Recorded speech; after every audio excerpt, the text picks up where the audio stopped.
अस्सलामुअलैकुम फ्रेंड्स, आज की इस वीडियो में हम जानेंगे 3 लेवल आर्किटेक्चर इन database management system. Database management system में 3 लेवल आर्किटेक्चर है। इसका क्या काम है? इसमें जो डाटा है हमने 3 लेवल्स में दिखाया जाता है। तो फ्रेंड्स, मैं आपको बताती चलूँ कि 3 लेवल आर्किटेक्चर को हम 3 लेवल स्कीमा के नाम से भी जानते हैं। तो मैं आपको, जैसा कि आपने पढ़ा भी होगा, देखा भी होगा, हमारे पास 3 लेवल्स होते हैं: एक्सटर्नल लेवल, कंसेप्चुअल लेवल और इंटरनल और फिजिकल लेवल। इंटरनल लेवल को हम फिजिकल लेवल के नाम से भी जानते हैं। अब हमें डिटेल्स रिक्वायर्ड हैं इन लेवल्स की कि ये क्या होते हैं। जैसा कि आपको पता है, एक्सटर्नल लेवल को आर्किटेक्चर के टॉप लेवल भी कहते हैं। सबसे पहले तो हमारे पास ये एक डायाग्राम है। इस डायग्राम में हमें ये 3 लेवल्स दिखाए गए हैं, जो कि मैंने आपको वीडियो के स्टार्ट में ही बताया है: एक्सटर्नल लेवल, कंसेप्चुअल लेवल और इंटरनल लेवल। अब सबसे पहले हम डिफ़ाइन करते हैं एक्सटर्नल लेवल को कि एक्सटर्नल लेवल क्या होता है। आपने एक्सटर्नल लेवल में देखा है कि हमारे पास 3 यूज़र्स हैं, 3 डिफरेंट व्यू हैं, और ये डिफरेंट व्यूज़ किस चीज़ के हैं? ये हमारे पास डाटा के हैं। और डाटा हमारे पास कहाँ से आया है? डेटाबेस मैनेजमेंट सिस्टम से। जो कि हमारे पास डेटाबेस आया है, वो डाटा, जो हमारे पास डाटा है वो हमारे पास डेटाबेस से आया है। ये डाटा के व्यू हैं। ये जैसा कि हमारे पास यहाँ लिखा हुआ है, user 1, user 2 up to so on user n। External level में हमारे पास एंड यूज़र्स होते हैं, और ये करते क्या हैं? ये हैं कि डिफरेंट डाटा को व्यू करते हैं डिफरेंट तरह से। डिफरेंट तरह से डाटा को व्यू करते हैं। जैसा कि अगर व्यू 1 है तो यूज़र 1 कुछ और डाटा देख रहा होगा, और अगर यूज़र 2 है तो व्यू 2 में वो कुछ और डाटा देख रहा होगा। ऐसे ही डिफरेंट तरह से ये जो है डाटा को व्यू करते हैं डिफरेंट डाटा की फॉर्म में। अगर तो हमारे पास ये डाटा नज़र आएगा इनको डिफरेंट व्यूज़ में। नेक्स्ट हम मूव करते हैं कंसेप्चुअल लेवल में। कंसेप्चुअल लेवल है क्या? अब हम इसको पढ़ते हैं। जो डाटाबेस हमारे पास किस तरह रिप्रेजेंट हो रही होगी। कंसेप्चुअल लेवल में हम ये जानते हैं कि जो डाटा हमारे पास है वो किस तरह हमें रिप्रेजेंट हो रहा होगा, या किस तरह इसका कॉन्सेप्ट है। जैसा कि कॉन्सेप्ट नाम से ही जाहिर हो रहा है कि यहाँ डाटाबेस, इसका जो ब्लूप्रिंट होगा, आप ये कह सकते हैं इसको, जो डाटा का ब्लूप्रिंट है ना, हम उसको ये ब्लूप्रिंट के नाम से भी कह सकते हैं। डाटाबेस का आर्किटेक्चर कैसा होगा, जो डाटाबेस का आर्किटेक्चर है वो कैसा होगा, वो हम कंसेप्चुअल लेवल में ही जान सकेंगे।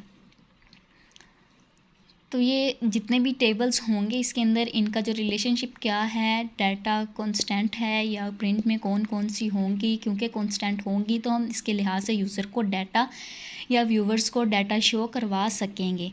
जितने भी डिफरेंट व्यूज़ और जितने भी डिफरेंट यूज़र्स होते हैं, इनको डिफरेंट डाटा जो व्यू करवाना होता है, जो शो करवाना होता है, वो सारे का सारा कंसेप्चुअल लेवल में ही किया जाता है। क्योंकि यहाँ जो सिक्योरिटी चेक्स लगे होते हैं वो ये इस बात की श्योरिटी देते हैं कि डाटा डिफरेंट व्यूज़ के पास, डिफरेंट यूज़र्स के पास डिफरेंट व्यूज़ में जा रहा होता है। तो ये जितने भी हमारे पास कॉन्सेप्ट हैं, जो कि रिलेशनशिप्स हैं डाटाबेस किसके रिलेटेड, और कंसेप्चुअल डाटाबेस के व्यू हमारे पास हैं, कंसेप्चुअल लेवल में ही होते हैं। We can see in conceptual level the architecture of database। conceptual level में हम architecture का जो है database का जो conceptual है या architecture है जो database का, वो हम देख सकते हैं।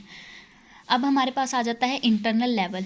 इंटरनल लेवल को हम फिज़िकल लेवल भी कह सकते हैं। इंटरनल लेवल और फिज़िकल लेवल हमारे पास एक्चुअली जो डाटा वो स्टोर होता है, जो डाटाबेस होता है वो उसको स्टोर होता है, और यही मैनेज करता है कि कैसा डाटा और कौन सी जगह पर हमने कैसे और कहाँ और कै स्टोर करना है।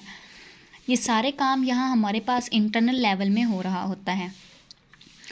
जो हमारे पास एक्सटर्नल लेवल में जो हमारे पास डिफरेंट व्यूज़ होते हैं, वो कंसेप्चुअल लेवल से ही होकर हमारे पास व्यूज़ जो हैं वो डिफरेंट डाटा देखते हैं, और उसका सारा जो डाटा है वो उनके जो कंसेप्ट्स हैं वो कंसेप्चुअल लेवल में हम देखते हैं। दैन उसके बाद इंटरनल लेवल से होकर हमारे पास जो डाटा है वो सारा हमारे पास स्टोर हो रहा होता है इन इंटरनल लेवल में।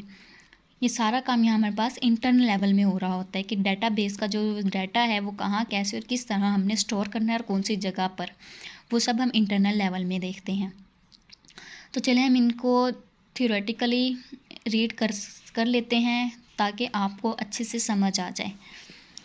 ठीक है। External level consist of different, जो एक्सटर्नल लेवल है वो consist of different external views of database. जैसा कि मैंने आपको बताया, जो एक्सटर्नल लेवल है वो डिफरेंट व्यूज़ पर मुश्तमिल होता है। Each external level view is the view of a particular user about the system. Different users conceive the system in the different ways. Each user is interested in one part of the system and ignore other parts.